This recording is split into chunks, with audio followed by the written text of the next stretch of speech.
അപ്പൊ നമുക്ക് ഇന്ന് കിളിമീൻ കിട്ടിയിട്ടുണ്ട്. വലിപ്പം കണ്ടോ? ഇത്രയും വലിയ കിളിമീൻ നമുക്ക് കറി വയ്ക്കാം. മീനെ നമ്മള് വെട്ടി വൃത്തിയാക്കി ആവശ്യമായ എണ്ണ ഒഴിച്ചു കൊടുക്കാം.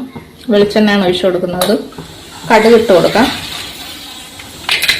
കടുക് പൊട്ടിയിട്ടുണ്ട്. പിന്നെ കൊച്ചുള്ളി ഇട്ട് കൊടുക്കാം. കൊച്ചുള്ളിയും പച്ചമുളകും ഇഞ്ചിയും വെളുത്തുള്ളിയും ചതച്ചത് അതും കൂടെ ഇട്ട് കൊടുക്കാം. എന്നിട്ട് നല്ലോണം തക്കാളി ഒക്കെ ഇട്ട് കൊടുക്കാം.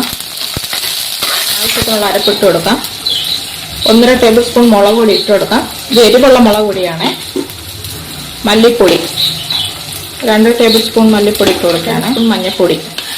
അപ്പോൾ ഇതെല്ലാം കൂടെ നല്ല ഇളക്കാം. നമുക്ക് നല്ല ഒരു മൂത്ത മണം വരുന്ന വരെ കുറച്ച് വെള്ളം ഒഴിച്ചു കൊടുക്കാം. എന്നിട്ട് എണ്ണ തെളിയുന്ന വരെ ഒന്ന് തിളപ്പിക്കാം. എണ്ണ തെളിഞ്ഞു വരണം. അപ്പം അതുവരെ എണ്ണ നല്ല ഇങ്ങനെ തെളിഞ്ഞു വരണം. ആവശ്യത്തിനുള്ള വെള്ളം ഒഴിച്ചു കൊടുക്കാം. ആവശ്യത്തിനുള്ള ഉപ്പിട്ട് കൊടുക്കാം. അപ്പം നമ്മുടെ മീൻകറിയുടെ അരപ്പൊക്കെ തിളയ്ക്കുന്നുണ്ട്. മീൻ ഇട്ട് കൊടുക്കാം.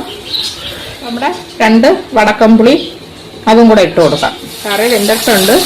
ഇനി നമുക്ക് കുറച്ച് ഉലുവാപ്പൊടിയും കൂടെ ഇട്ട് കൊടുക്കാം. ലാസ്റ്റ് 1 തണ്ട് കറിവേപ്പിലയും കൂടെ ഇട്ട് കൊടുക്കാം.